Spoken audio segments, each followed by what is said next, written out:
Hello and welcome to episode 145 of the Paro Pod with your boys, Mark Hello.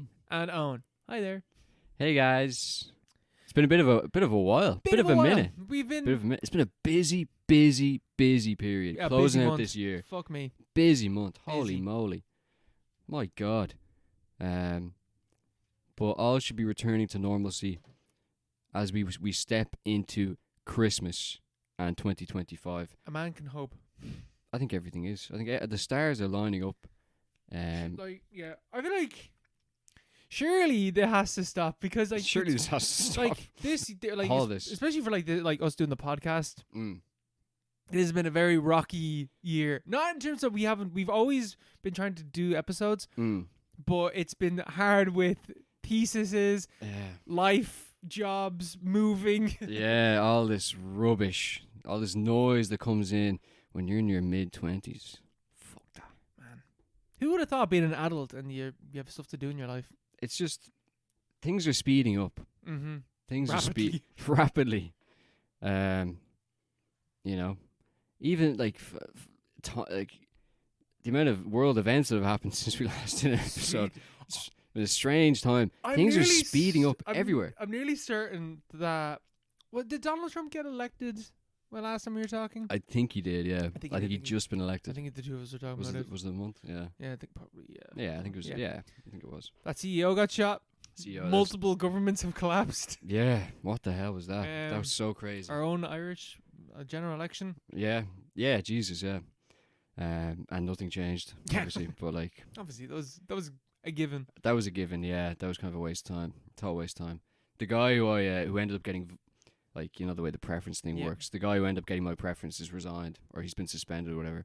Complete waste of time. Who's your number one? It wasn't my number one. He's my number four. But Oh, another right. way, there's like Dublin South. Yeah. Fucking lot of Fine Gael heads and all. Like, it was pointless. The person who ended up getting in, the Sock Dem guy, Yeah. Owen Hayes, he's been suspended. So he's gonna he might have to resign. It's like complete waste of time. He was invested. He had investments in an Israeli arms company until July. Oh Jesus. Till July this year. Like, if I'd known that, I wouldn't have given him a rollie. Yeah. Never mind my vote. Load of rubbish. But anyway, a complete waste. It's a total waste of time for me. Nothing. Don't know has why changed. I bothered. Nothing has changed. I could be a total waste of time. I don't know why I bothered doing that because I'd just gotten home as well from the airport. And I was on the phone to the landlord and he was like fucking on a ledge because I was like, I'm leaving the house. And he was there with a gun to his head and I was trying to talk him down and be like, la. And then I rushed down to the polling booth. Just complete waste of time. An hour of my time that I wasted. All that effort, that walking after a long day. Total waste of time. Owen Hayes. Fuck that. You're a waste of space. I had to fucking edit that out, but okay. I didn't say that. No, you did not. You didn't say anything there. I didn't say anything. There's gonna be Owen Hayes and then a beep and then it's gonna be us laughing and no one's gonna know what you said. Exactly. Yeah. But yeah, what a waste. But yeah, things are speeding up so much. But I think things are about to slow down. I think they are. I hope. I feel it in the air. I really hope. I've looked at the data, and it looks like my forecast is that things are about to slow down in January. And we can in our personal lives. Yeah. The world not so much, but our personal lives. Yeah, I think things will speed up. But on a longer term, you know, I think the shorter term is going to be a bit of an interim. It's going to be quite sweet. It's a little sweet spot there. Mm-hmm. Spring, going into spring, it'll be nice, normal. And then things are going to kick off again. Yeah. In the summer. But been a busy one. Been a busy one. Especially because our next episode is going to be our recommended round robin yoke that we do. Yes. At the end of the year for our recommended film of the year. And I was going through and I was like, man, this is the shortest list of films that we've done. How big is the list? I think there's like 26 films. That's still quite enough, but yeah, like nearly 10 of those movies is Planet of the Apes. Well, we already have an order for them as well. Yeah. In fact, I think it is 10. I think or is there 11? I think there's 11 of those movies. I think it's like 27, 28. Well, by the time it's finished, I think it'll be 27, 28. But the latest entry that'll be on that will be the recommended film for this episode, Wild Strawberries. Ingmar Bergman. 1957, crotchety retired Dr. Isaac Borg travels from Stockholm to Lund, Sweden. God damn. With his pregnant and unhappy daughter-in-law, Mariana. In order to receive an honorary... Oh, God, I'm butchering this. In order to receive an honorary degree from his alma mater. This is not fair. This isn't fair. That's ridiculous. Along the way, they encounter a series of hitchhikers, each of whom causes the elderly doctor to muse upon the pleasures and failures of his own life. These include the vicarious young Sarah, a dead ringer for the doctor's own first love. Oh. Vicarious young? Yeah. Yeah, that's it. Anyway. Yeah. God, that was a lot of long words. A lot of words not in English. A lot of $10 words in there. Lund. Oh, God. Sweden. They really do the Sweden, yeah. They movie. they really do. It's so pronounced. I'd never noticed that before. They really hone into that Sweden, that IKEA feeling, you know, in those Bergman movies. Man, wild strawberries, real IKEA feel of this movie. Real hidden gem in there. It's a good movie. Hot take. Yeah, who would have thought that? Like, because we did the IKEA aesthetic. The aesthetic is good. Because like we did, what was it, Arab the Wolf last year? Oh, what a movie that was! And like that's regarded as like, you know, one of his like mid-tier movies. I love that. And I love that movie. And then I watched this, like, one of his like, you know, big four. And you're like, yeah. I get it. yeah. I get it. But yeah, speaking about, you know, coming to the end of things, whatever. I teased you beforehand, Mark, that there was a story. I had a story of struggle. Nope. And the struggle occurred today. Today. That's every day. Today specifically. Yeah. So we used to use Anchor for uploading this podcast. Uh-oh. I'm not liking where this is going. And then Spotify bought Anchor and switched to Spotify for podcasts. I remember, which was Anchor was then called. But recently they've updated again, and they've now made it Spotify for creators. So our Anchor account merged into Spotify podcast, and we didn't have to do anything. But when they merged it into Spotify with creators, they said you need to update it. And I just completely forgot to keep doing this. I was like, okay, I'll do it today. So I did it. And I, you know, processed, made the Spotify account and stuff like that, went all the way through. Where's this going? Merged the accounts. And I open up Anchor after everything's done, and none of our previous episodes are there.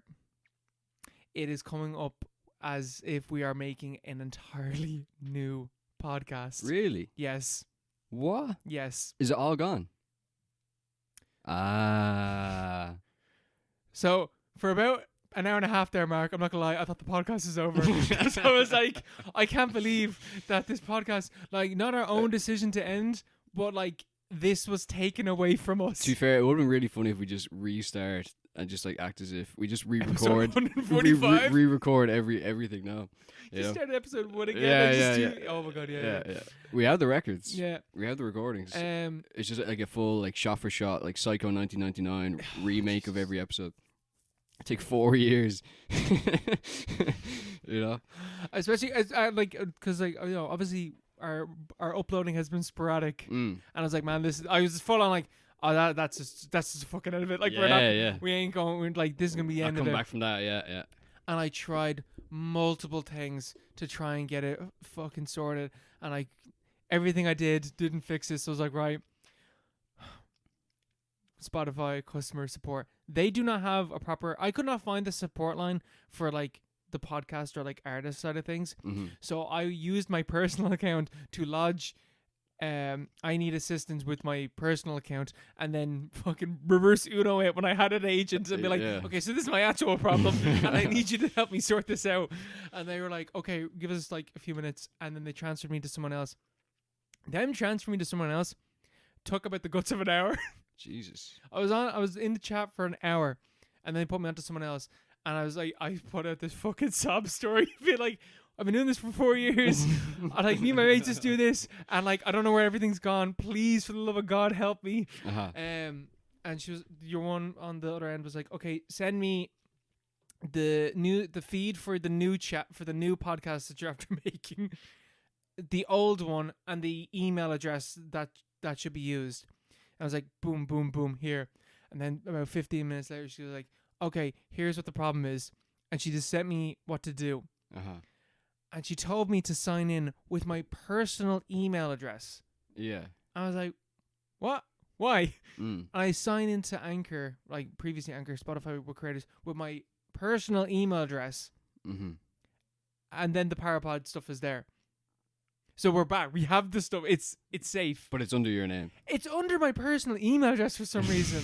And I don't know how. I think possibly, like, because I've been holding off on doing this thing. I keep forgetting to do the merge to Spotify with creators. I think I might have accidentally done it previously with my personal email address. I see. So, but that's not a big issue though. But it's not a big issue because we still have access to it. It's all good. It's not even my personal email address. It's my personal Spotify account is actually the host now. Yeah. For our Paropod account. That's odd. Yes, it is odd, but fully like I was very upset for like an hour and a half today, being like, I can't believe like the podcast is over. I literally stared into the abyss. Yeah. That would be. And I was fully like, oh man, I'm gonna have to tell Mark when he gets over. Jesus. Yeah, I wasn't expecting that at all. Yeah, it's all still there. It's all still Thank there. God. You'll all be happy to hear. Yeah. It's all there. No, it is. We still have 5 stars as well. I didn't know we got reviews. It was still always there, but I was like, I'm now going to be uploading to a new account essentially with a new feed. So the first episode of that new account will be episode 145, and all of our followers that are on Spotify wouldn't be on this account. I don't know how we would promote it. I don't know how we fix this. And I fully was like, well, I guess we're going to have to become a fucking YouTube podcast exclusively because I don't know how we're going to fix this. But Spotify sorted this out. Our followers have carried over, have they? No, we have this account still. I'm going to delete. We still have it. Because I uploaded a test being like, okay, where is this? And on Spotify, I was searching Paropod and I couldn't find the new Paropod with the test up because of our account. Oh, okay. So we have that shit. Parapod, so it's all good. Parapod is fucking locked down. We own the name to this. Yeah, so it's trademarked now. I spent so much money doing that. Oh, that's good. That's great. That's great to see. So we're okay. We avoided near fucking catastrophe. Happy days. Well, that's a very that was an interesting one. I wasn't expecting. Yeah. The YouTube is so funny. Like, why are there like thousands of views? God knows. And like, I'm not like I was looking at the analytics for one of those, like, because if you had like 1,000, you're probably like, okay, most of these people are clicking off. One of those episodes, I don't know which one it is, like has like over 1,000 views, whatever, and like 200 people listened the entire way through. Yeah. That's mad. Bastards didn't subscribe though, did they? Yeah. Listen to an hour and a half long podcast and ain't subscribing. Yeah, what the hell? That's mad though, isn't it? It's just kind of tipping along. Yep. But it's increasing in views as well as time goes on. The YouTube algorithm has been very kind to us for some reason, and I don't know why. We're about to go viral. Yeah. 4 years in. For the wrong reasons. I knew we should have left those bloopers in. Yeah, no. But yeah, that's interesting. There's nothing more of a struggle. It can be defined as any time when you have to interact with a customer support agent, anything like that. It's just such a pain. Pain in the hole. It's just. Oh. I have another customer support story actually. Well, you know all about that. Yeah. So my phone bill, I'm with 3, and I was paying like 38 quid a month, and I was like, for what? I don't need to be paying this. So I was like, yeah. For what? I had a phone on the bill. Oh, fair enough. Yeah. And I'm still paying the same amount, even though that phone bill is like the phone is paid off for. Yeah. So I was like, fuck this. I'm gonna cancel this and switch to like Gomo, which is 15 quid. But there's an issue, and the issue is that the name on the account isn't mine. it's my mom's for some reason. Yeah.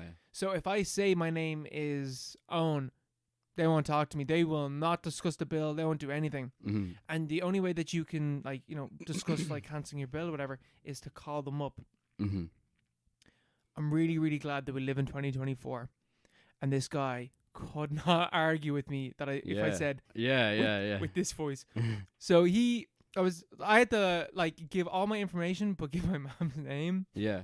And he's like, but like there wasn't even a pause. He's like, that's okay, Linda. Like, because he can't. It's 2024, bro. You can't say I'm not Linda. Yeah, you can't. Yeah, it's the beauty of it, and they don't care. You know, the person on the other end is just like, yeah, whatever. Yeah, whatever. Linda I'm Linda. Hold on a second. Oh yeah, no. You know, my brother was actually doing that there the other week. He was pretending to be my dad the entire time on the phone, chatting away in French. He'd be like, you know, je m'appelle Cormac, and then he'd be asking for details off my dad, like openly in the background, and my dad would be responding, and he'd be getting back. Is like my date of birth is.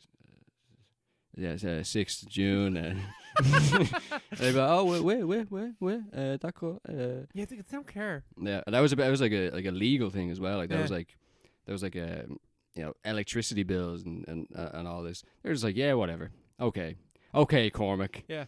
What if you say Cormac? yeah. You don't know your own birthday. Well, I think it's just because like the person on the other end, like they don't care. They don't care. It's just because the thing is 100% being recorded, and if like they're caught doing that, then they're gonna get in trouble. Mm-hmm. But you know, it's like, oh well, he gave me all the information, so. Yeah. Oh no, like fair play to them, and they don't get paid well. And I always, if I ever have a problem with it, you know, you get one of those chats, I'm always like, thank you so much, thank you so, and then they're like, thank you, and there's a little smiley face, because usually there's a lot of old people being like, you know, 2 sentences or 2 words. It's like, where's my money or whatever, and they're like, oh, and then they get shouted at and all. It's like, I feel you, and we know how it is. Customer service, it's thankless. Thankless. It's also evil. The people on the other end is evil, but only by proxy. Yeah, only by proxy. It's not their fault. They're just doing. It's not their fault. They're just doing their job. They're just following orders. But like when you're one from Spotify told me what to do, I literally replied with, "Oh, thank you so much." I was like, I would never have thought to have used those logins to get this podcast back. Yeah, only she would know that. Only she knew that. I was like, and she was like, gave me the exclamation points. Is like, this is the email. These are for, you know, security reasons. And I was like, oh, that's why the fuck is it my personal email address? I can go in. Yeah. But yeah, thank God. We're all okay though. Happy days. Shout out to all the customer service chatbot people in the world. Thank you, Spotify. Sometimes you make things a lot worse. 3, you made things so much worse. The main thing about the 3 story though is I got it down to 20 quid. I haggled them down to go down to from 35 quid down to 20. Yeah, that's very good. 20 is a good deal. Yeah. Especially because I got to keep my number. So if I switch to Gomo, I'd have to get a new phone number. But I don't have to do that. That's annoying. Yeah. Every now and then Vodafone phone me up because I still have my contract from when I was like 13 or whatever. And it's 20 quid a month for like, you know, all you can eat, you know, whatever data plan or whatever. And they call me up every now and then and be like, would you like to upgrade to €30 a month? And then just list all the same things. No. It's just like, okay. And but they have to do it. They have to ask me every now legally. Yeah. And on their contract, they have to ask me every now and then. So I just stop. I just block their number. I'm not talking that. But they hate the fact that there's people out there like us that are getting away scot-free. Mm-hmm. You know? And then the people who know less about it, you know, they're paying like 50 quid a month. I know people paying 60, 70 quid a month. They're getting a shit phone off. They're getting a shy phone though. That's and what. Then, like, but the phone, like the price of the phone. I was sorting broadband the other day. We sound so fucking old, man. I was sorting broadband, and they were like, "You can get a free TV if you just add on €15 a month." I looked up the TV, and I could just buy the TV for, 15 quid a month. It's what 200 quid a year. Mm-hmm. I just buy the TV for 150 quid on Amazon. Yeah. Why would I do that? That's how they get you. That's how they get you. Oh, you can have a phone if you pay an extra 20 quid. Why don't I just buy the phone?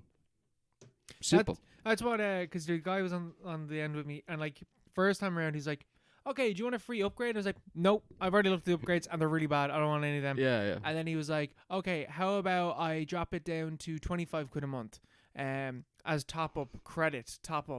And I was like, No, the other crowd is €15 and it's bill pay, so I don't have to like do anything. It just comes out of my account, and he goes, "Okay, I'll give you €20. All you can eat text, all you can eat calls, all you can eat data." I was like, "Yeah, that's more like it. Thank you." Yeah. That's more like it. That's very good. Yeah, no, that's the way to do it. You have to bargain with these people. You do. You know, You don't get nothing if you don't haggle. that's it. You gotta haggle a little bit. Sometimes, Mark, you gotta haggle your way onto a train that's going one place and one place only. It's Christmas, baby. We're going to the North Pole. We're on the Polar Express. The Polar Express. So, I watched the Polar Express. A movie I have never seen. You've never seen it before, I've no? never seen it. Which is like, because like this movie came out 2004. I was prime age to see this movie when it came out, but I never ever seen it. It's too scary. I remember seeing the ads, and the ads were creepy. It's always on, like, on TV, and you know they do the Christmas time kind of ad campaigns. It's like it's all these classic Christmas movies. Polar Express, I remember being on it from like the word go. Like it was as soon as it was out, like mid 2000s, it was already on it. But I don't know anyone who actually likes that movie. Like, I want to say that has, I think like Steven Spielberg or something is involved in it. He's producer, isn't he? So like Tom Hanks is in it, so he's fucking involved somewhere. It has like that like a prestige kind of idea of being like, this is an instant classic. Yes, yes. But it suffers from the fact that it is one of the ugliest movies I have ever seen in my entire life. It is hideous. Yeah. And Tom Hanks plays 5 characters, one of which he is the motion capture actor for a 10-year-old boy. Is he the main character? He is the main character. Is he? He's the young boy. He is also the train conductor. He is also the dad who you hear the voice of. He's also Santa, and he is also this like vagrant ghost that lives on the train. Yeah. It's like one Tom Hanks is enough for me. Like I'm anti Tom Hanks. I'm against him. 5 of them. Five of them. That's too much. One of them is a young boy. Yeah. Well, with the face considering his history, 40-year-old man. I won't say that. I won't go there now. That's early. That's early Parapod lore. You won't. You know, our new listeners won't understand that. You have to go all the way back, all the way back to hear that one.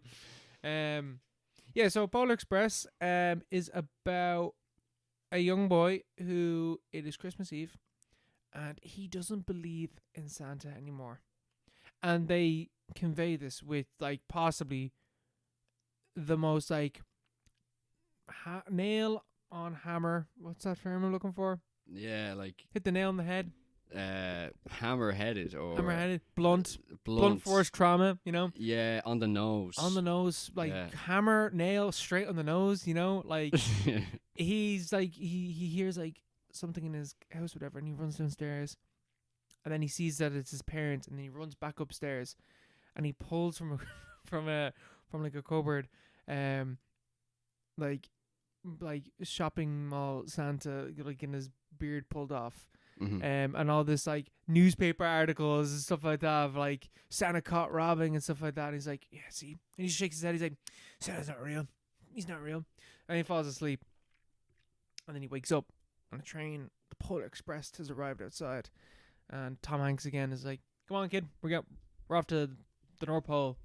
And he's like, okay. He gets on the train, and then they pick up another boy who is possibly the most hideous boy I've ever seen in my life. He's got, it looks like I don't know what it is. I think the motion capture or whatever, or like the CGI, just looks terrible. He also meets this girl who also looks hideous as well. She's got way too many teeth in her mouth.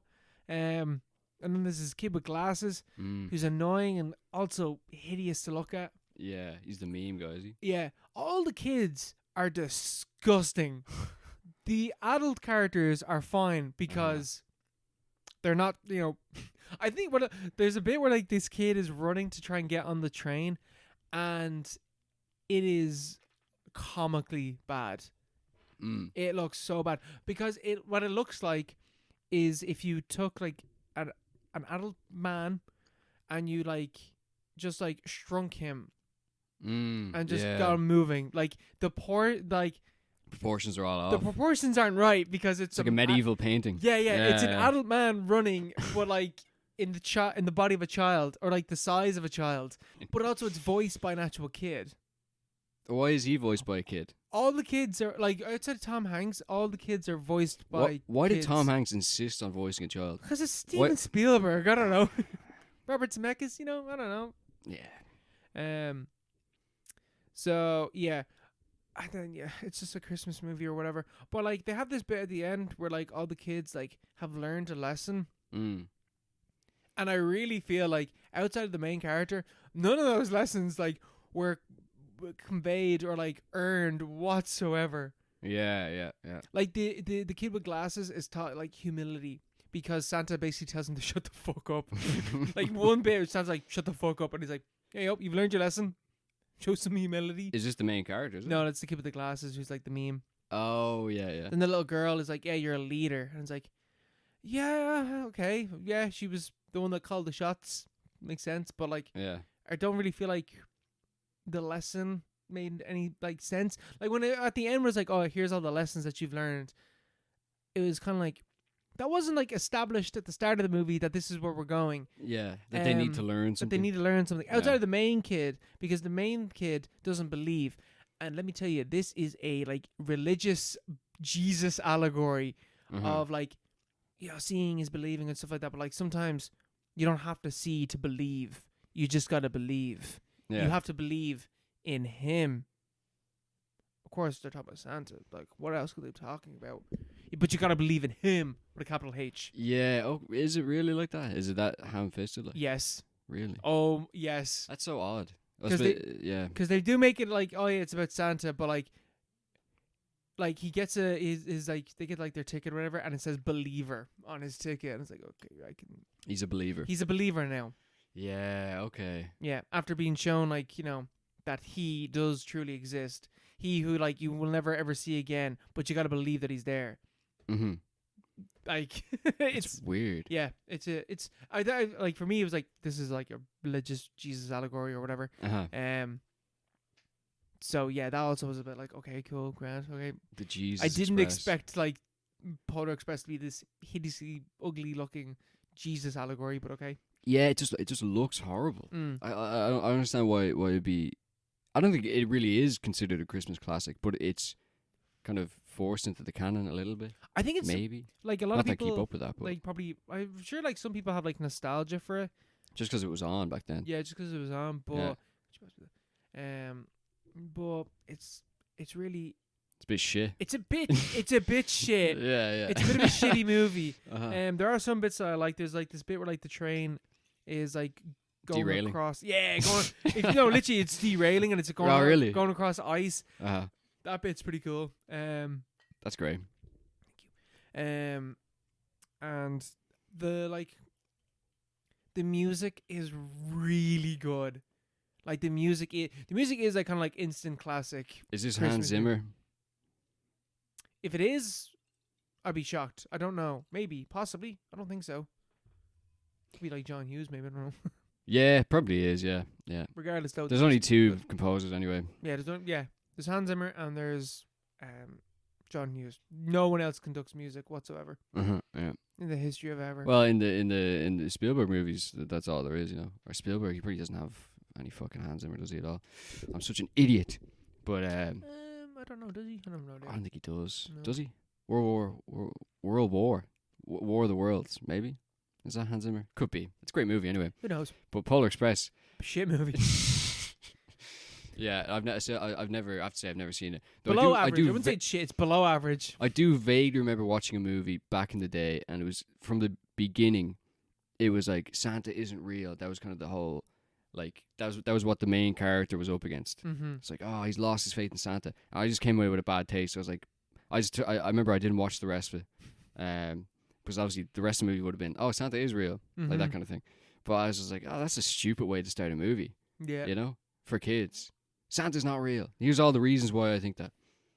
But actually, for all these fucking bullshit made up reasons, actually he is real. Yeah. Like even like, or maybe I watched this when I was like 12 or something like that.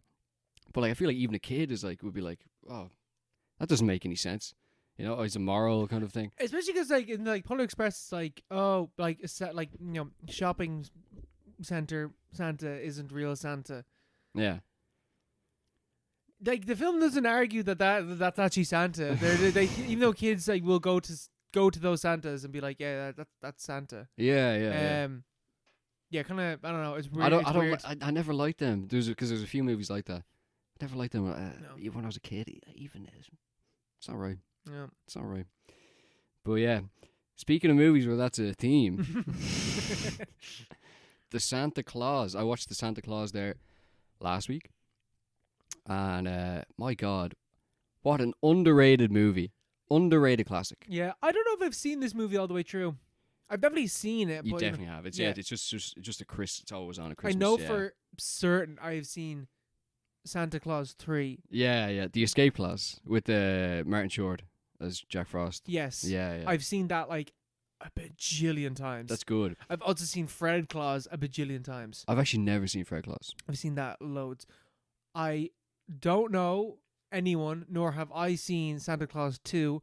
I do believe that it just went the Santa Claus and then went Santa Claus 3. I don't think there's a second movie there. Yeah, they forgot to add a second one. I actually attempted to watch the Santa Claus 2 twice over the last 2 weeks. And me and Orla fell asleep within the first 20 minutes both times. Both of us. Very, very rare that would happen. But it's less that like, oh, this is shy. More like, this is just so cozy. And it's very late. But it's just, as a trilogy, I can't say I've seen the second one recently. Except for that first half an hour. I haven't seen the third one in probably like 10, 15 years. But they are so consistent. I know the third one is really good. Second one, definitely, I can tell from the first half an hour, it's really good as well. It's pretty good as well, yeah. It's pretty good. So they're just like consistently good Santa movies. They're very solid. Yeah. Like bizarrely solid. Lot more solid than I would have thought or remembered. The first one in particular, very, very good. It's just really well structured. And it's very good natured.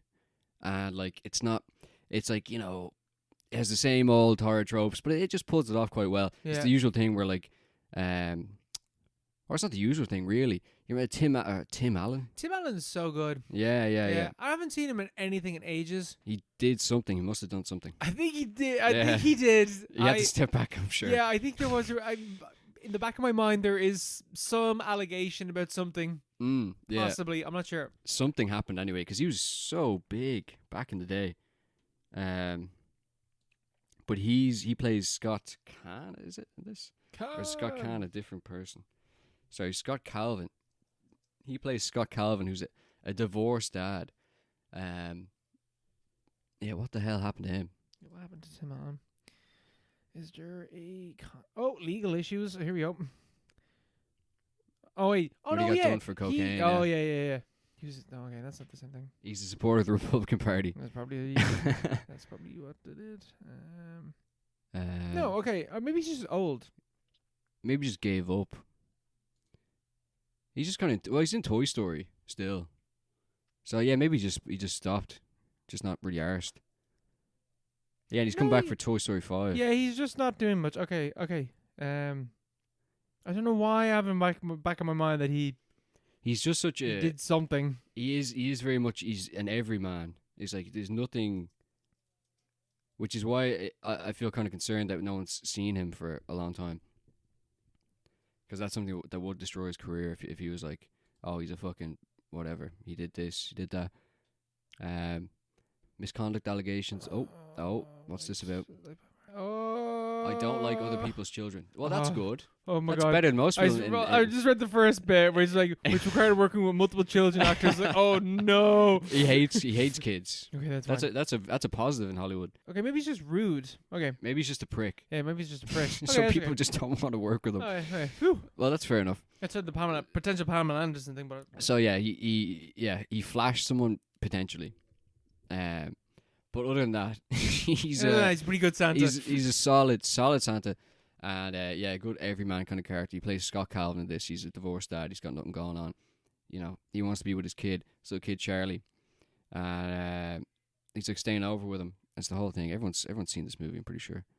And the Santa on the roof and all. He fucking dies. Santa falls off the roof and like breaks his back, dies, and Scott goes out and he's like, oh, what the fuck?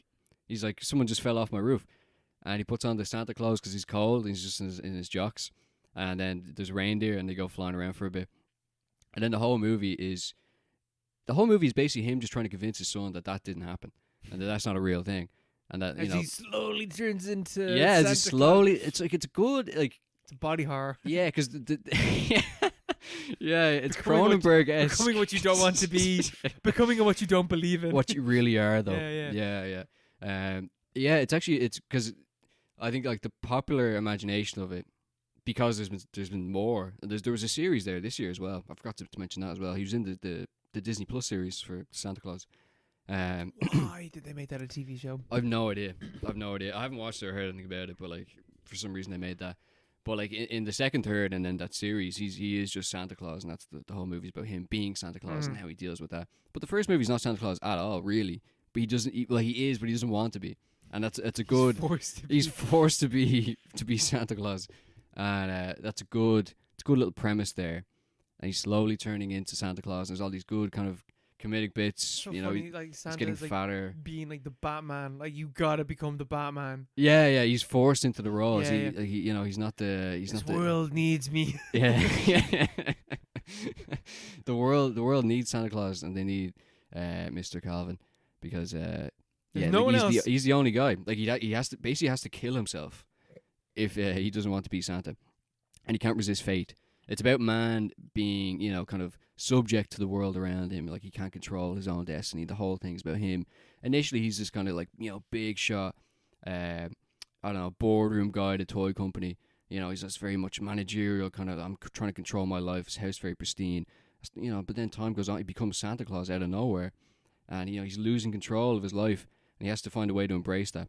And there's all these cool, like the comedic bits where he just gets really fat all of a sudden. His beard grows out, and he wakes up for work one day and he's too fat to put on his clothes, so he has to show up in a tracksuit, and like he can't stop eating cookies and drinking milk. It's great, like, but it's so stupid. It's like this is great, like this is great. And then his ex-wife thinks he's going insane because he's like pretending to be Santa Claus to get closer to his son. It's a cool little dynamic they have going on. It's a good movie, like it's actually a good movie. The ending's great and all as well. It's a good movie. And Santa Claus 2 starts off well as well. It starts off well. The first half an hour, it's good. It's good. Like the jokes are quite smart. Like it doesn't lean too far into it. It has a few things in there for the adults as well. It's such wholesome, good holiday fun. I can understand why it's so popular because it doesn't turn off the kids. I loved this when I was a kid. Because it's not really. I don't believe in Santa Claus. It's all the grown ups telling the kid he's not real, but he is real, and it's his dad is Santa Claus. It's great. Yeah, it's great. And all the kid actors are amazing as well as the elves. Yeah, good. I know. Excuse me. Kevin Spacey's in one of these movies, isn't he? Oh God, is he? Yeah, I think he's in Fred Claus. I just started. Oh, Fred Claus. I have an image of him. Is that not like 18s?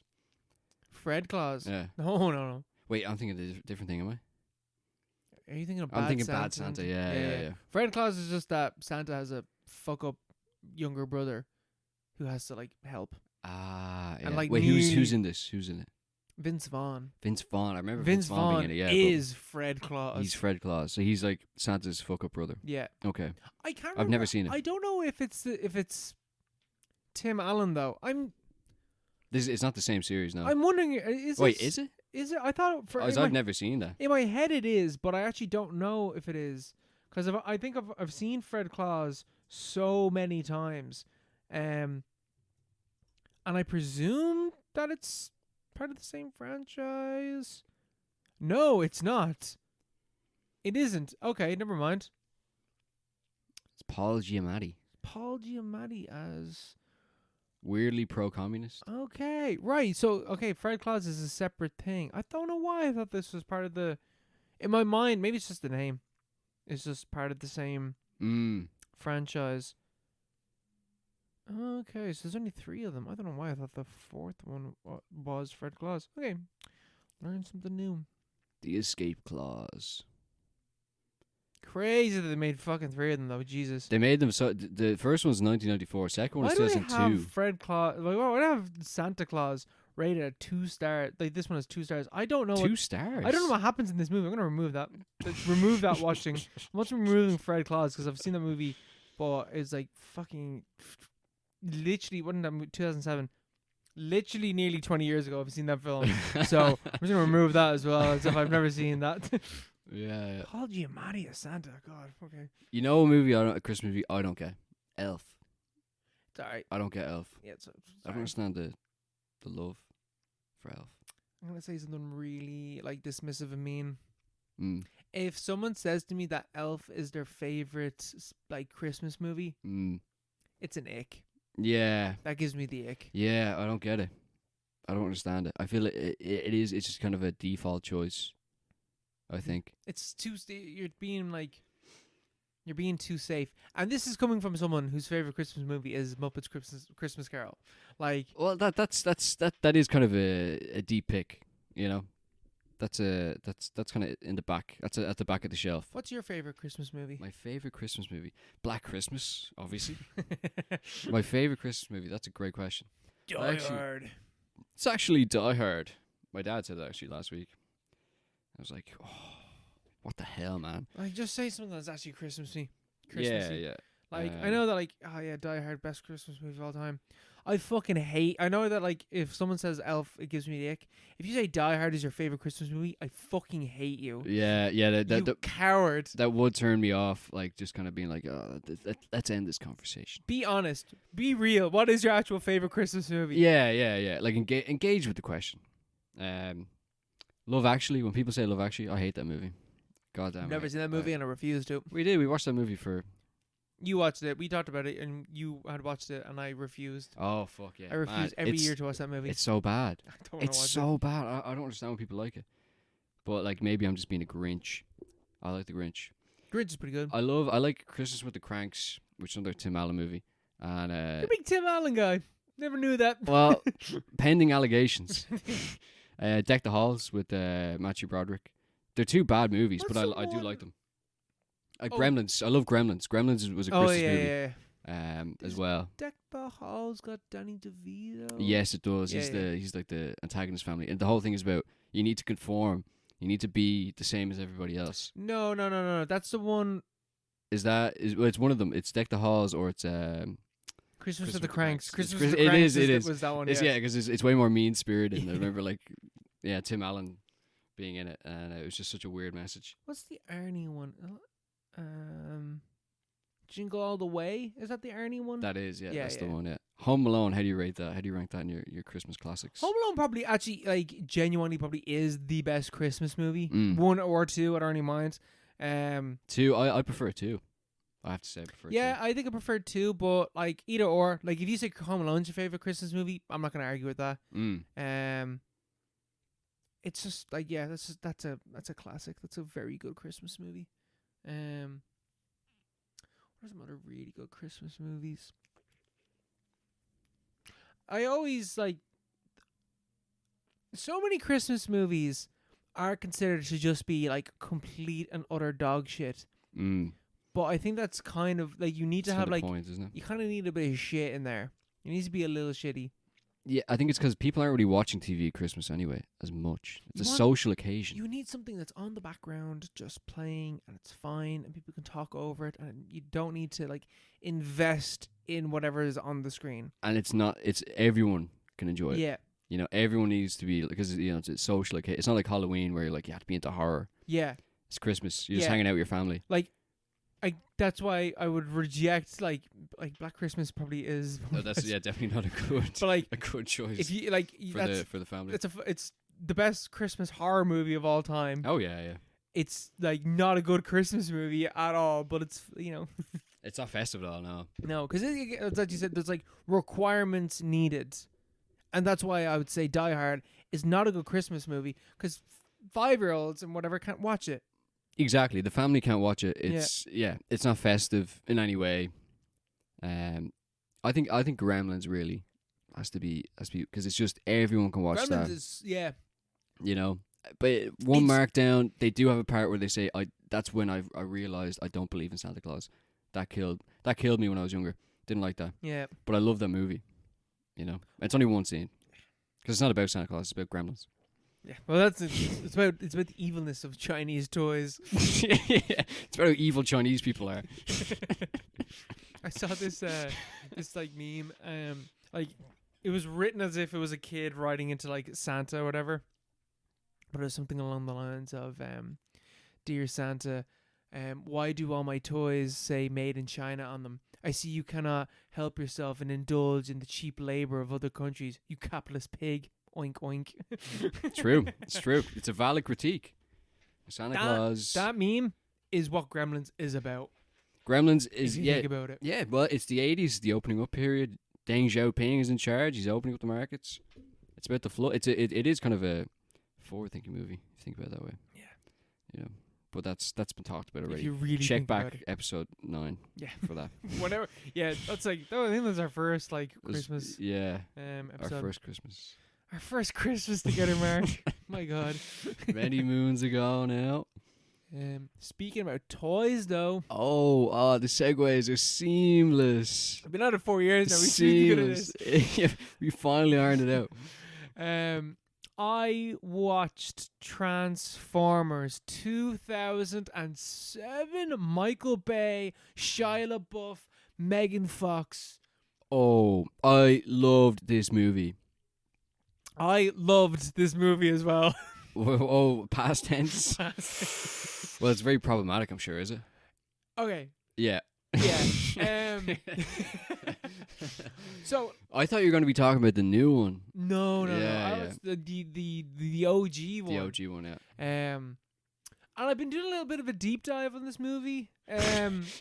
Because like what do you mean? I watched the movie and I'll talk about the movie in a bit, but like spoilers alert. Oh yeah, spoiler for Transformers. But I was watching it and then I watched like a YouTube video afterwards, and the guy made a point like he was like, "Yeah, this was my first introduction to like Transformers," and then I realized this was also my first introduction to Transformers. Not only that, I have never seen anything outside of the Michael Bay Transformers movies that is like, you know, Transformers. Were they not on Cartoon Network? No, am I misremembering that? Probably, but I never watched that cartoon. I never watched the early cartoons. I never seen like the Transformers movie, you know, the animated one. I have never seen that. So like this, like Michael Bay's Transformers is the only form of Transformers that I have ever seen. And I loved this movie when I was a kid. I loved it. I even like. We got the annual. I like the second one as well. I liked the second one when I was a kid. The second one. That's a different kettle of fish. Yeah.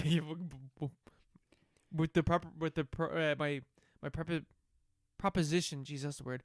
My proposition is that this be our next franchise to go through. Yeah. Because there's a lot to talk about. I really think that there is. Yeah. I think there's a lot to talk about with this franchise, especially because this movie looks so good. The CGI in this movie is insane. As like a blockbuster from the 2000s, they do not make movies like this anymore. And I know that we say this about like a lot of things. Like 2000 blockbusters, they do not make films like this anymore. There's practical effects in this movie. Is there? There's apparently, because I was watching that, I was like looking at the third one, because I remember the second one, I just want to experience that movie by itself, because I know that that's meant to be like regarded as like one of the worst movies of all time. It's Revenge of the Fallen. But I'm gonna wait and just hold off, because I remember watching that movie as a kid. And loving it, and never watching it since I've heard that people hate that movie. So I'm keeping that love pristine. But I was looking up on the third one, and in the third one they built this set that like tilts on its side, so the actors were actually like sliding down when they were like shooting this action scene. Right. In this one, like they actually have like Transformers. They actually have Transformers. They have cars. They're actually doing like chase scenes. Yeah, they're like actually blowing up cars and like flipping them and stuff like that. Uh-huh. Like Avengers and stuff like that is all green screen, all CGI, all made on the same like sound stage. Whereas in this, they're in actual places. They built actual sets, and like the Transformers look really good. They do. They look really good. Like when like Shia LaBeouf's character, Sam Witwicky, when he's like face to face with Optimus Prime, it doesn't look weird. He looks like he's looking at a robot. So I think that just like that side of it is really interesting, just in terms of like how they used to make films. Because like, again, this is the third time I've said this, but like they don't make movies like that anymore. I think it's the same thing with like the Pirates of the Caribbean. If you look at the Pirates of the Caribbean, CGI, like the CGI looks so good, and the practical effects, and there's plenty of practical effects. And I think that's probably why the CGI looks so good, because it's CGI mixed in with practical effects as opposed to just everything being CGI. Yeah, it is weird how like Transformers is made for, I think it's like it said there, it was 180 million. But then, like, you know, you'd have whatever new, I don't even know what movies are coming out for Marvel these days, but like they'd be going for 250, you know, 300 mil. But it looks dog shit. You know, obviously a lot of that's going on actors. Yeah, just essentially going on the poster. I think that's probably what it is. But they're even shortchanging the actors these days as well. They're on contracts, so that they're probably like only like a segment of the budget. Like so it is weird. Well, it's not really like it's 100% money laundering or something like that. But like, it's just bizarre how that slide in standards relative to 2007 Transformers as well, because it is really looked down upon, like massively looked down upon. Oh, that's shy, Michael Bay, brainless rubbish. But like, there's a lot of art in it. I would 100% watch any Michael Bay movie over any Marvel movie, except for maybe two. That's about it. Which two? Iron Man 1 and maybe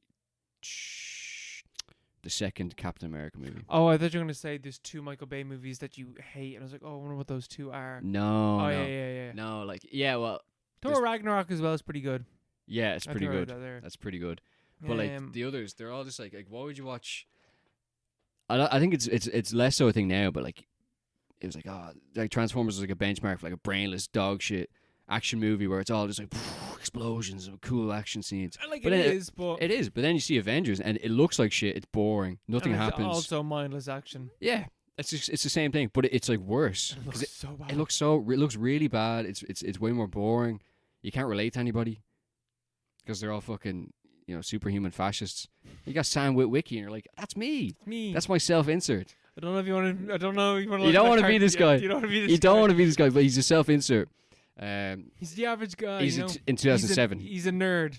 Yeah. He's a nerd loser. Yeah. Who's really shit to his mate.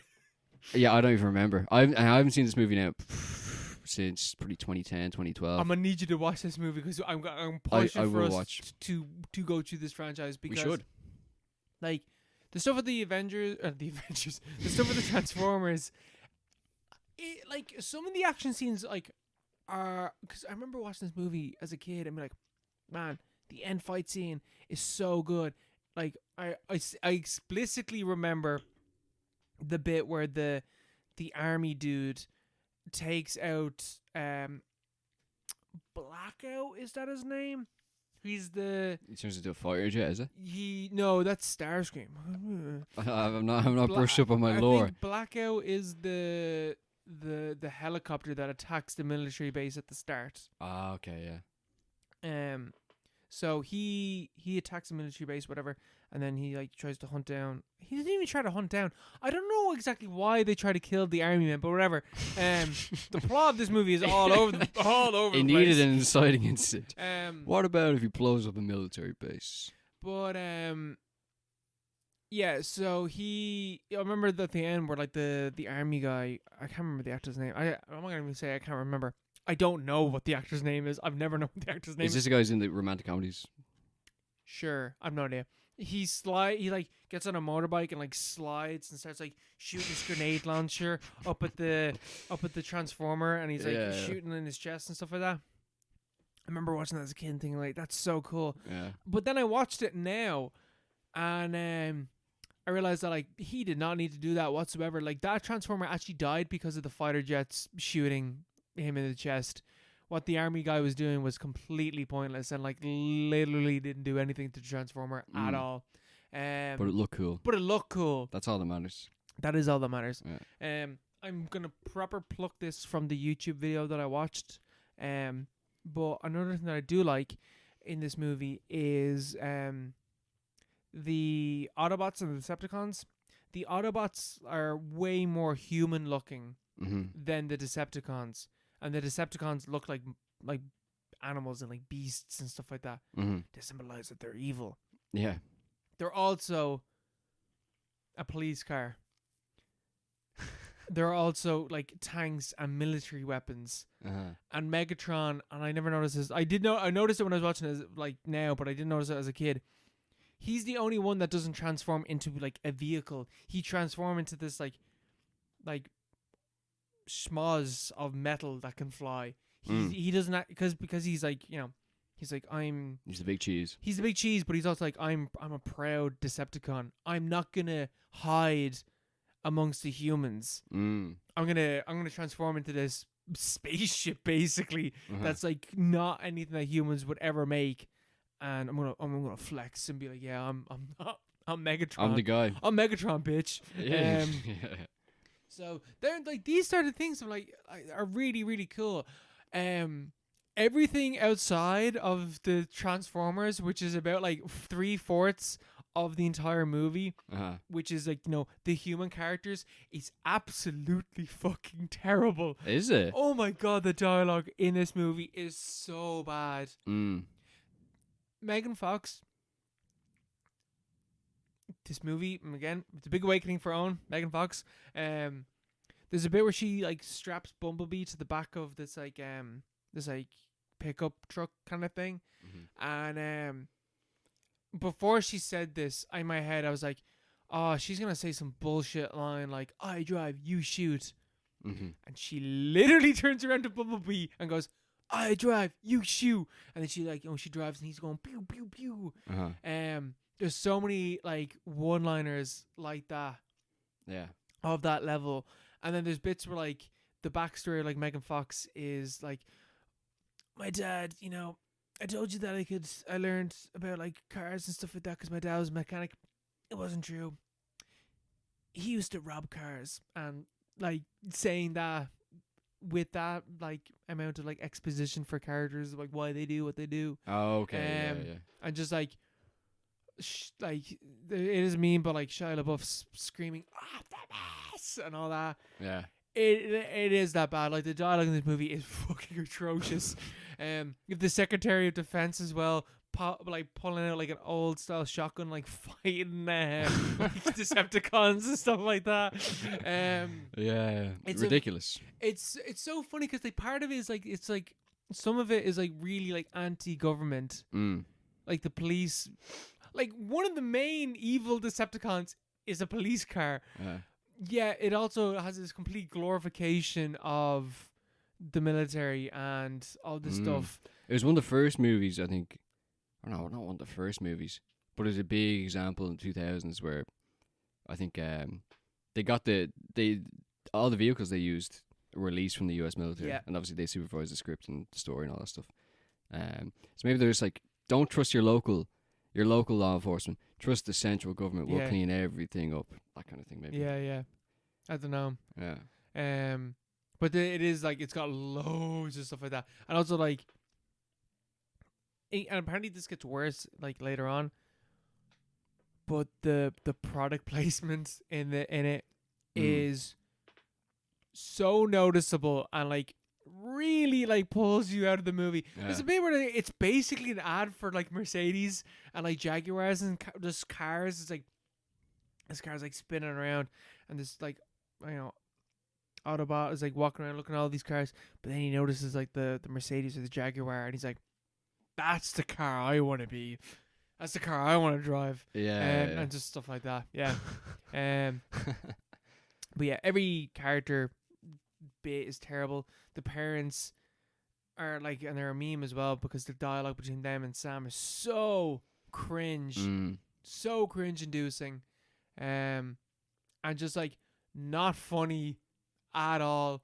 Like I think I remember as a kid like kind of laughing at some bits of this. I sat there not laughing for 2.5 hours, mind you. These movies are so long. Yeah, I remember that. Yeah, Revenge of the Fallen is even longer. I'm pretty sure. And apparently that has like way worse of the stuff that I don't like about this movie. Way more of. Yeah, I don't know. I remember watching Revenge of the Fallen and being like in the cinema. What was that? 2009. Probably, yeah. Yeah, ish. It was like 11 or whatever. I was like, this is terrible. And we went to go see it for Carl's birthday. But I think it was part of it because it went on way too long. But then it's also all the... I remember even at the time, the stereotypes were like, this is just too far. You know, I didn't know a lot about the world or how things work. These two Mini Coopers that are like Spanish or like Mexicans. They got like gold teeth and stuff like that. Yeah, and the robot balls. I was just like, this movie is fucking stupid. Yeah. But yeah, I'd be interested in seeing it again at like 1.25 speed. It is really like, it's a real product of its time. Oh yeah. But that's kind of neat as well. Like I feel like if like that's only what 15 years ago. Jeez, yeah, that's a long time, isn't it? 15 years ago. But let's say, well, like 15 years ago. But then Avengers is 2012. So let's say in 3 years' time, you're looking back on Avengers. It's the same as every other movie made today. Mm-hmm. So it is kind of interesting to look back on something that is a bit of a time capsule. Yeah. You know? I think as well, there's also... I think it's really interesting that you look at, you know, post 9/11 movies. There's something there.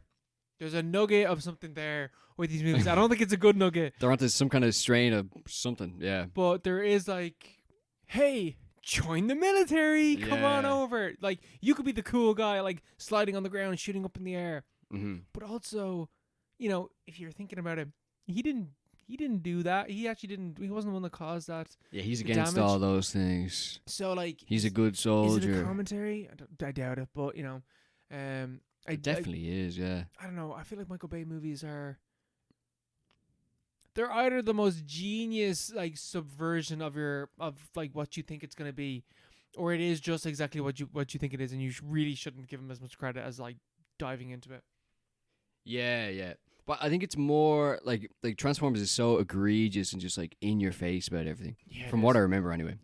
It's big it robotic really balls are in your face. Yeah. And like I feel like that's a bit more interesting when you're looking at it from that point of view than something like the Avengers, for example, or like say what is it, like, you know, that whole kind of arc in Marvel where it's like, you know, the agents of S.H.I.E.L.D. and they're just at the FBI or the CIA or whatever, and they're going around doing all that. It's like, oh, they're such heroes. Or in the Winter Soldier when it's like they're I can't remember what it was, but it's basically like the federal government, they're good, but they've been taken over by these evil people, and this guy's going to go in and he's going to change it and everything's going to be fine, like that kind of thing. Where it's way more kind of toned down. And it's like trying to be coy about the whole thing. Mm-hmm. Whereas like, you know, the Michael Bay movies and Transformers, yes, the military, we're gonna go in, we're gonna kill all those terrorists who all look the same. These old fascists. Yeah, all this stuff. But like, and it, like look back and like, you know, like the old Soviet movie, like, oh, you know, it's not a great example. Transformers is Battleship Potemkin. Yeah, stuff like that. Where it's like it's just blatant propaganda, but it's still interesting. Because it's like they're doing away with the idea that like we're going to be really complex about this. We're just gonna they're just taking their ideas from someone else, from like the rainy ideology at the time or whatever, and then just trying to make the movie as stimulating as possible. Yeah, that kind of way. I'm having a bit of fun with it. I think it's a bit more interesting than trying to be like, oh, it's all very grey, and actually making the movie grey. Yeah, that's even worse. Yeah, like the Transformers, a lot of like the like outside of the. I think it's in this movie it's fine. I think in later movies it becomes a problem where like the Transformers like look indistinguishable from each other. Where like you can't tell anyone from anyone. But in this movie, and I always remember because when I was a kid, I remember this, Jazz, who's a little Jaguar, gets ripped apart by Megatron, and I always remember that bit. It's like, you want a piece of me? You want a piece of me? No, I want two of you. And in this movie, I can tell every Autobot and every Decepticon apart. I don't think that's the same thing that happens later on because I think they all become like a grey sludge, but whatever. Something that you said there. Oh yeah, the thing with Marvel and like, massive blockbusters. You know what's nice? Just having a movie that you watch one, and then you watch the second one, and then you watch the third one, and you watch the fourth one, and you watch the fifth one. And there's only 5 movies that you have to watch, and you don't have to watch any extra bullshit of any other random characters to understand what's going on. You know what I mean? Like, you don't have to watch a 10-episode miniseries to understand like this one character's story that's gonna impact this later on. Yeah, you can just watch the movies. Yeah, who are those for? Like, because they can't impact really on the actual movies. And because most people want to watch them. And at any point, if you just stop, you're not missing out on anything. It doesn't matter. I easily could not watch any more Transformers movies, and this movie ended on a note that is satisfactory. I'm like, grand, cool. Yeah. Didn't get that when I watched the Avengers. The Avengers, didn't get that. I was like, oh well, there's the real big bad. They just took out all these fucking cronies. Yeah. All those people they killed. Yeah, it was for naught. It's even funny that Transformers is known as like a very long movie, but even back in the day, people were like, well, back in the day particularly, people were like complaining about 2.5 hours. That's standard now, whatever, But then like Marvel movies go on for 2.5 hours, but then you have a 10-hour miniseries as well. You have to understand the lore of fucking some bullshit side character that no one's like Hawkeye or whatever. Hawkeye's a TV show, doesn't he? Yeah, he does, yeah. No one ever asked for a TV show about the most boring character and the most boring franchise of all time. But he's a 10-hour series. Yep. Like, that's how much it's split off and I'm almost certain that's a Christmas series as well. Is it Christmas based? I'm almost certain it is. Which, like, really cements it as, like, you watch Marvel movies or, like, TV shows or whatever at a time and a place. And they're only ever for that time and place. And if you try to catch up, you're only doing yourself a disservice. So, and if you miss out on something, like, you're fucked. You're never going to catch up because, like, they're for when they are. I think that's probably the problem with Marvel at the moment. I don't know if there's any... I don't think there's... Was there a Marvel movie this year? I don't know. So that's the thing. Like, even if I wanted to watch them, which I don't, I couldn't really watch them. I don't know what's happened past... Well, like, I haven't watched them in, like, 5 years, maybe. Deadpool 3 is a Marvel movie. I watched that one this year. Oh, yeah. Is that good? Did we talk about that? No. No. No and no. No and no.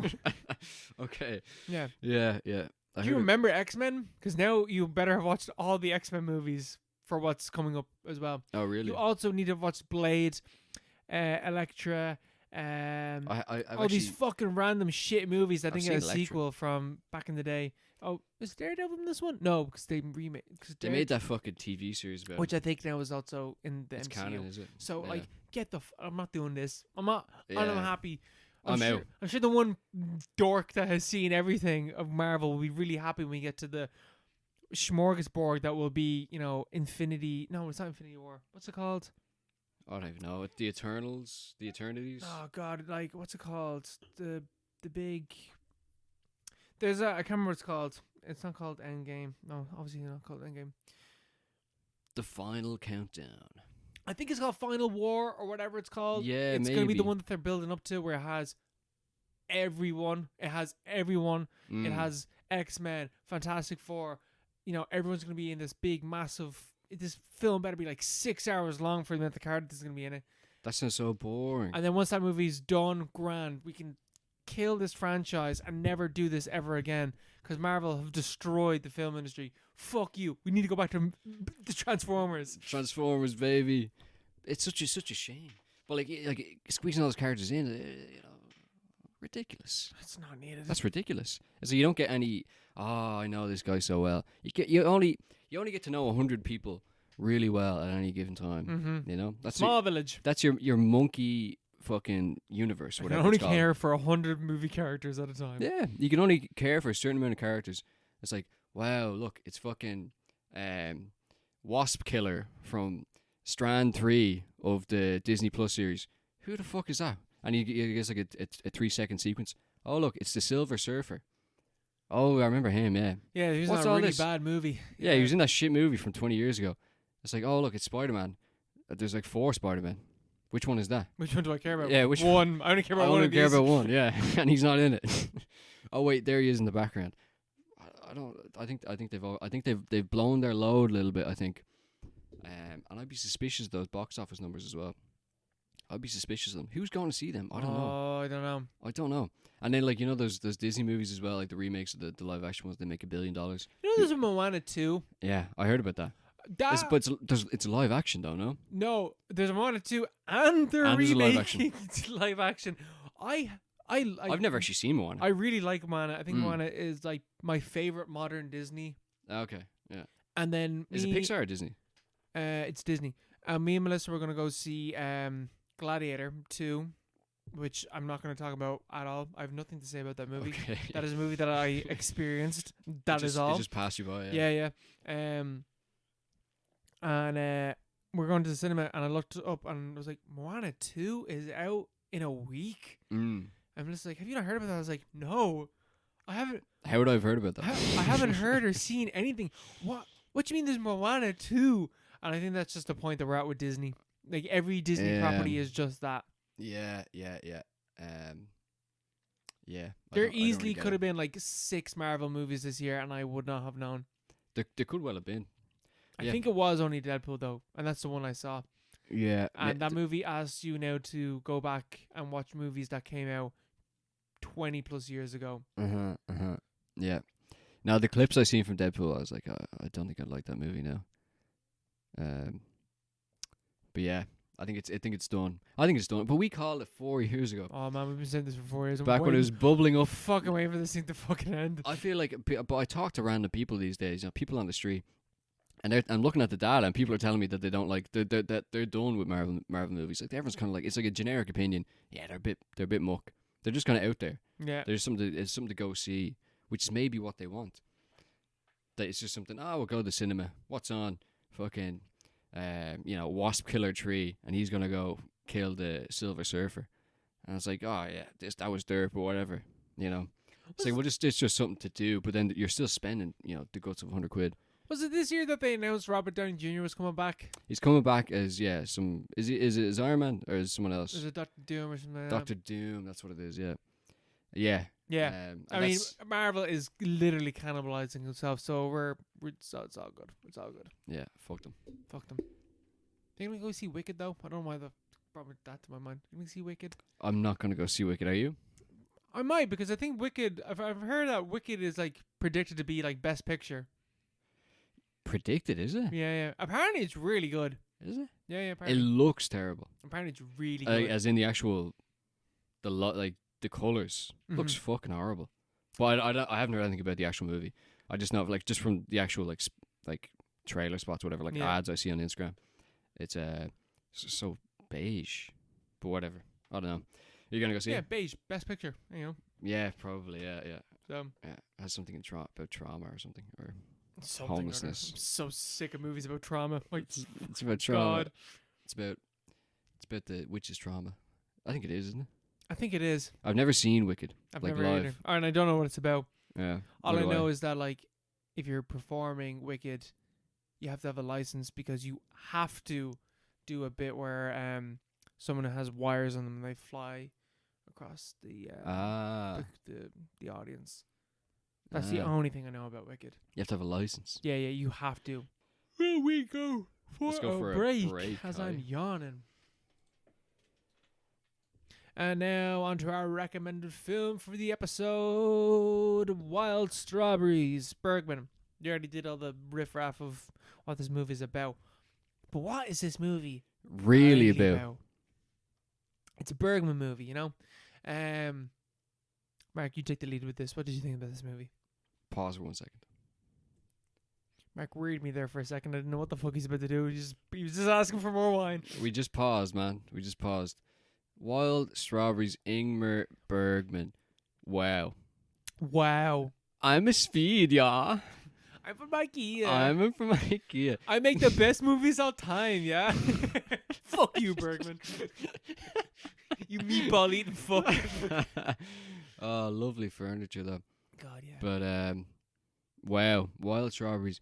Wild Strawberries, unironically, in Swedish, Wild Strawberries. The title of this film, it means, diamond in the rough, something like that. Really? It's kind of like a hidden gem. But it's not really a hidden gem because it's one of the most famous, well-renowned movies of all time. But yeah, this is heavy. It's heavy, but it's really well done, and it is very Bergman. Yeah. Like we've watched four of his movies now. 4 or 5, something like that. Yeah. Persona, was Nostalgia. Have we watched Nostalgia? Was that him? Or No, that was Nostalgia is Tarkovsky. Tarkovsky. What was the other one? Seventh Seal. Seventh Seal, Persona, Autumn Sonata, and Cry of the Wolf. Hour of the Wolf. Yeah. Hour of the Wolf. Yeah. Hour of the Wolf still my favorite, man. I love that movie. So good. How was that made in his filmography? Is over. Is over. But this is a great movie now, I have to say. This Wild Strawberries. Fantastic. My only problem is it's just so introspective. I'm like, oh fuck this. I don't want to think about things. I don't want to think about what this guy's thinking about. This is like we're talking about like time rapidly going by so quickly at the start of this episode. True, yeah. Like that's what this movie is. That's what this movie's about. This movie's about like not capitalizing on things when you're younger. Like living a life and by the end of it you're like, oh man, I regret doing certain things and more importantly, I regret not doing some things. Yeah, 100%. But do you ever hear, like, some people talk about, I wish I did this, I wish I did that.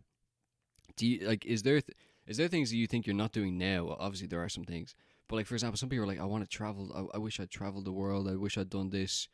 I wish I'd moved when I was given this opportunity. Like I told you before we started this podcast, in the past week I've spent 25 hours playing a video game. Yeah, I have some fucking regrets. Of course, but like, those are standard. You're gonna have those things where like, oh, I just wasted that time. That was stupid. But like, I've never felt the need to travel the world or do anything like that. No. Like those kinds of major things. Is there major things that maybe I will regret soon? Maybe, but I also feel like I don't really have the time right now, and I know it's like the whole thing is like, oh, you need to make the time to do this or blah blah blah blah blah blah. But I don't. Sure, grand. In the romanticized world, yeah, sure. Let's be realistic here for a second, brother. I ain't got time to spend 6 months in Thailand and find myself. Yeah.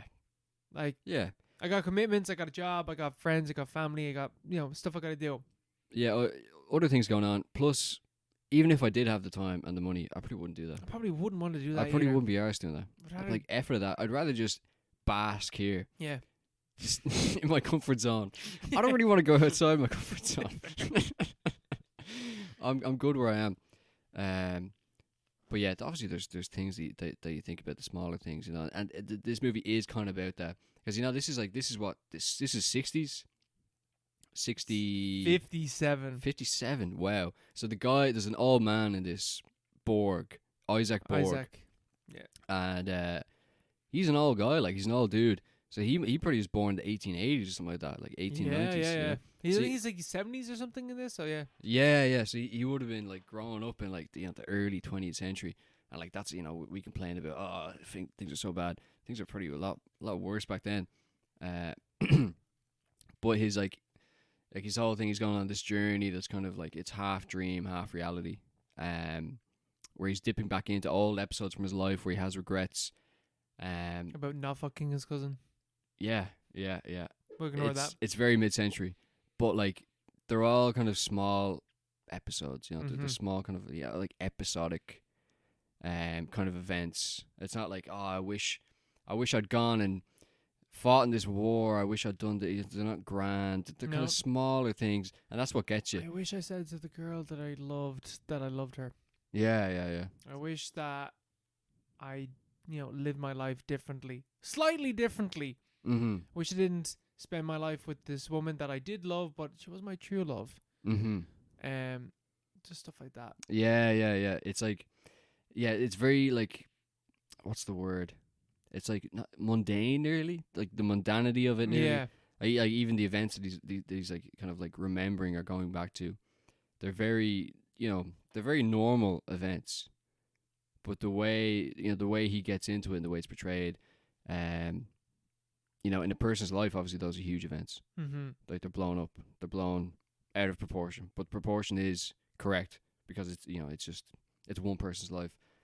But it's portrayed very well in that sense. Like it's a small event that is a huge part of the story, and a huge part of this guy's life, and a huge regret or a huge thing that he remembers, or he's nostalgic about or regrets. And that's what gets you, because it's like, because everyone has that. Yeah. you know. Yeah.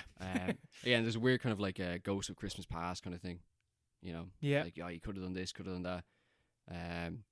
But yeah, it's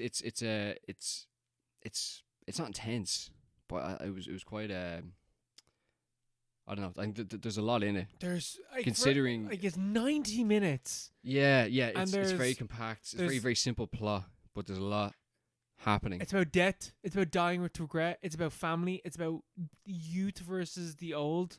Like all this stuff where like he picks up this like hitchhiker, this girl, but she has like two mates, and she's like, oh yeah, both of these are both in love with me. And then he's also with his daughter-in-law who's pregnant, and she's like, I don't know if I want the kid or if I want to keep the kid. And he's just driving around, and then he meets his really old mother later on in the movie. And it's just about growing old and having potential when you're young, and maybe like you don't live the life that you dreamed of living when you were younger. And that's okay, because the life that you did live was still worth living. Mm-hmm. And just like stuff like that. Yeah. It's just about people, and God comes into it at a certain stage. Cause like he's a doctor, so he's a man of science, a man of, you know, logic and fact or whatever. Mm-hmm. And then the two young fellas start asking questions about God, and he's like trying to answer them, but obviously he doesn't have the answers. Yeah, I feel like Bergman, even like, I don't even know how old he was when he made this movie, but every fucking movie is about God. I have lived with some regret, and I feel like he was like 30 when he made this movie. Yeah, what age was he? Yeah. No, this is late 50s. Yeah, it's so odd. But yeah, I was reading about his inspiration for the film as he's driving past his old grandmother's house, and he was wondering about this idea that, like, you know, he'd go back, he'd just walk in and things would be exactly as they were before, which is like, and those scenes are so beautiful in the movie. Yeah, and that's I think that's a, you know, it's something everyone can relate to in some kind of way. It's like nearly voyeuristic rather than, it's melancholic and voyeuristic, but it's not really like I fucked up. Like, this film is definitely more melancholic. Yeah. But also kind of like embracing, you know, the life that was lived, rather than being like, oh, I wish I'd done that. You know, this was so shit. I wish I'd taken this path, or this fork in the road. Like, it is very, like, it's a positive ending. Yeah. And like, you know, it's not all doom and gloom. It's very thought provoking, and it's a thoughtful movie that makes you think thoughts, or like, oh, I'd rather not be thinking that. You know, I don't have time to be thinking those things. Yeah. I got other things to be doing. 100%. I really regret this being the follow-up to I Saw the TV Close. Like, but I think they're kind of similar. Like, they are. The idea, like, nostalgia, and just like how you're defined by what, you know, kind experiences that you've lived through, experiences that you watched. In the case of I Saw the TV Close. But your younger self, essentially. You know, like how, you know, how those kind of, like, your younger self phases into the person you are today. Mm-hmm. Like, you're looking back on that, but that's not the person that you were before. You just, you know, live in the moment, man. Just be, you know, what you are.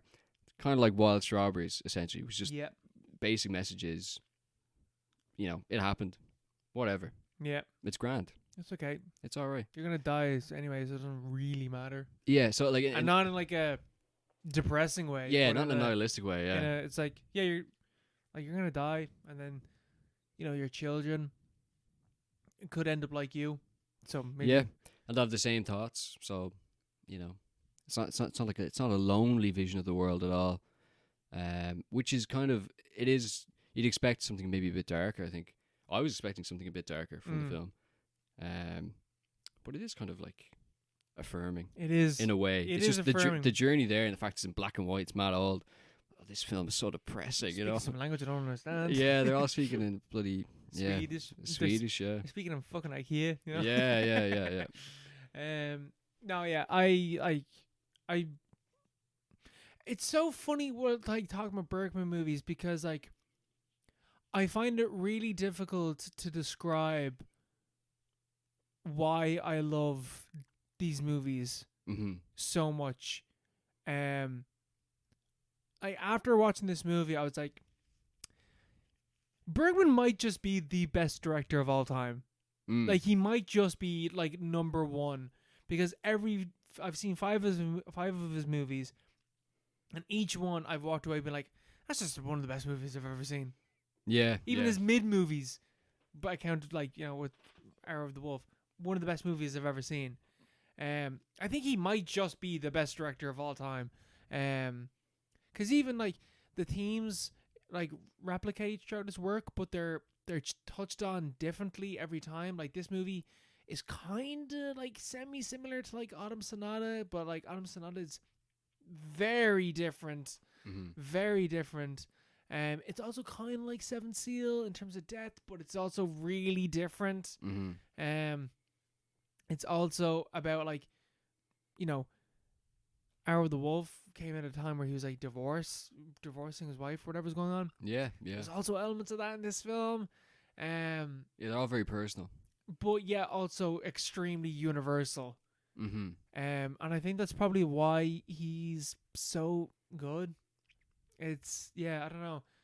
Bergman movies like they really hit. They're slow. I won't even say they're slow. They're just melancholic. Yeah, transcendental, man. Yeah. Or something like that. I don't know. Yeah, they're melancholic in a weird kind of way. Except Cry of the Wolf, I thought was pretty like, oh, that's kind of spicy. A bit spicy. I love that movie. But yeah, this is definitely more along the lines of the other stuff that we've seen.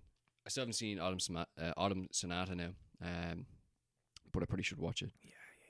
And he's obviously a few other movies as well. You have the box set now. I've got volume 4 of the BFI's collection of his movies. So, he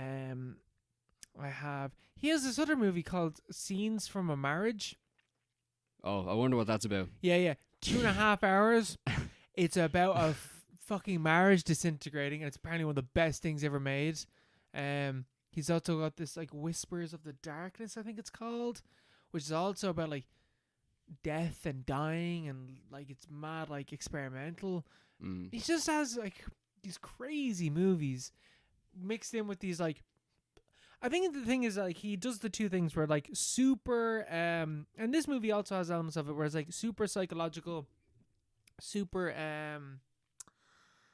what like not like David Lynch like style, but like metaphorical or like something I can. Yeah, allegorical. Yeah, there's a word I'm looking for. That's not the word either. But like, let's go. It's psychological dreams and all this type of stuff go into his films. Yeah, also has just like drama, like family drama, and it being like very good family drama that reflects back into the dream state. Because like again, this movie's 90 minutes and it has like a fucking plethora of different themes that are going on in it. With all these different distinct characters with their distinct ideas and beliefs and like how they bounce off each other. It's just, there's a reason why this is regarded as one of the best movies of all time. Yeah, like he does a real good job of turning kind of the mundane, kind of domestic, everyday into something that is a bit holier or whatever, which it is for everyone on an individual level. But it's it's not really, in film it's usually more just the drama of it all. Yeah. But when you're actually living it or if you've experienced it, there is like some kind of reverence that you have for it. There's some kind of like greater meaning to everything. It's really you can really get it in the movies. Yeah. So it's very still very dramatic as well. Very dramatic. But we'll have to watch a bit more of his stuff. Whispers in the Darkness. This sounds kind of. I think it's called Whispers of the Darkness. Something like that. Yeah. But the one family drama. Not too interested in that. Yeah, well, Scenes from a Marriage. Scenes from a Marriage. Come on, telling you on the tin what it's about. Yeah, like I think I've seen enough of Bergman's Marriage. But if it's one of the best movies ever, sure, look. I think just every single one of his movies are just like one of the best movies ever made. They keep saying it, so maybe I'll just ignore that one. You can skip out on one of the best movies of all time. It's okay. Yeah. There's still a few we have left to go see. Do you have our recommended film? No, I don't. For next episode? I didn't think you did. So our recommended film for the next episode is Roman Polanski's Rosemary's Baby. The face you pulled.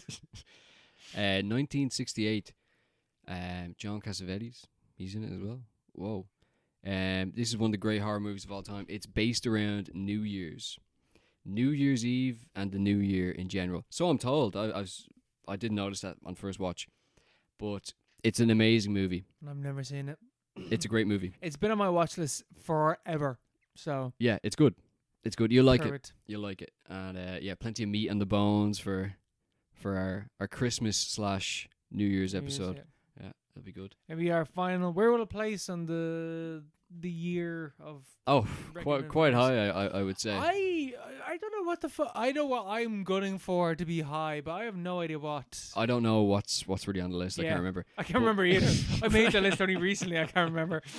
But, yeah, no, but we'll do that as well. And yeah, we're doing Transformers: Revenge of the Fallen, which Yes, will also be on the list. Like Transformers and Transformers: Revenge of the Fallen will now be on the list. They're up for unless you want to pull it out and pull those movies into no 2025, which makes you want to fucking puke. No, we'll do them as well. So the next recording would actually be Christmas Eve. So I don't think we're gonna do that. So I don't think that's gonna happen. It might be Thursday, maybe. Yeah, the Thursday. Yeah. Well, actually, or the Monday. The 23rd. Yeah, 23rd might work. Yeah. Yeah, that would suit me. Plus, easier to get here. Yes. So it's big moves. Big moves have been made. Happiness or more happiness has been achieved. I'm gonna say happiness. Slightly more. More happiness though. Yeah. Cool. Right. We'll leave Happy days. Good night. God bless. Bye.